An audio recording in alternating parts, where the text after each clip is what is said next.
Joshua Jackson, who plays Peter Bishop in Fringe, has dropped by to say hi. How are you? Josh, how are you doing? Good, thanks. Good, good. Okay, first of all, can you please tell me how much do you like playing your character, Peter Bishop, and what is it that you love about playing?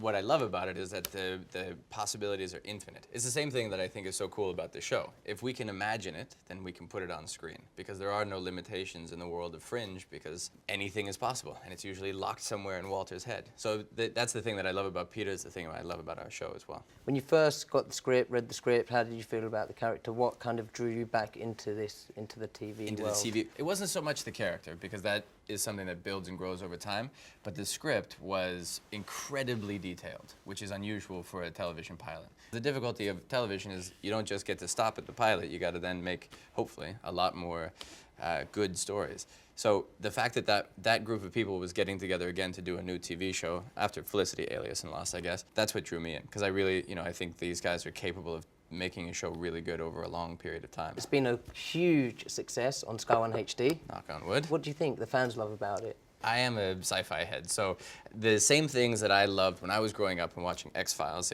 there's like 2 or 3 shows that I just wouldn't miss during the week.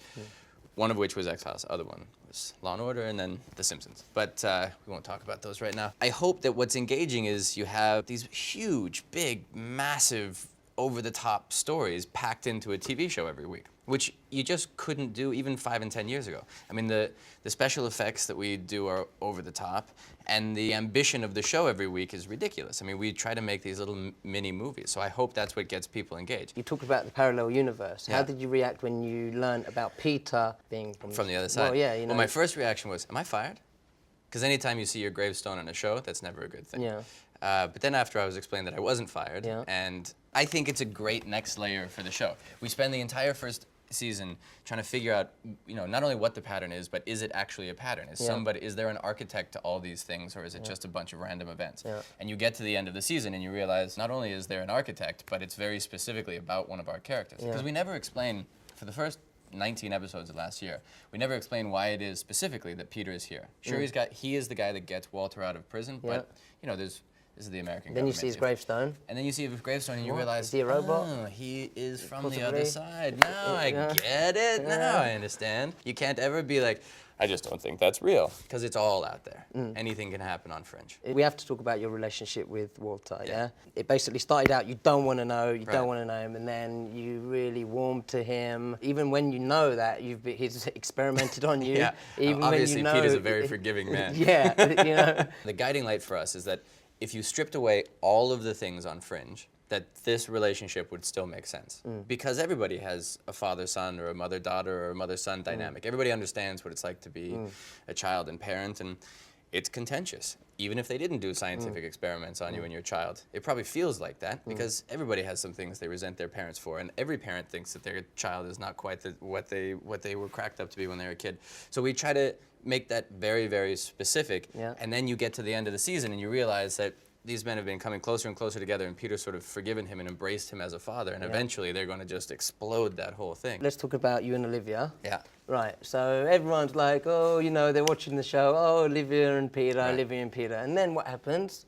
Her hot sister comes along, and all of a sudden you start phoning the hot sister, getting involved with her. But on a scale of 1 to 10, how much do you think Peter fancies Olivia? I think Peter and Olivia fall into more brother-sister. Right. In my brain, there's no way that I could rationalize trying to sleep with the sister if I was actually trying to sleep with the other sister. So the sister relationship's going to go deeper in season 2? Well, there's this implication that, I mean, you don't what? phone if you're not... Well, I'm just saying, like, if we just think through these things... Yeah, go on. I'm calling the house, checking in, taking the time out Olivia's a little jealous, maybe, though. Which might be the idea, but once you start sleeping with a woman's sister, hard to. Well, I don't know. Some would disagree. Right. Jeff Pinkner, of Comic-Con, of season 2, he said a war is coming, right? When you learn things are unpleasant and you have to take a side. Yeah. Can we expect a breakup of the whole Olivia-Peter? When Peter finds out that he's not of this world, he's of that world, there's a natural conflict. Everybody's going to have to choose sides in this conflict, Peter included.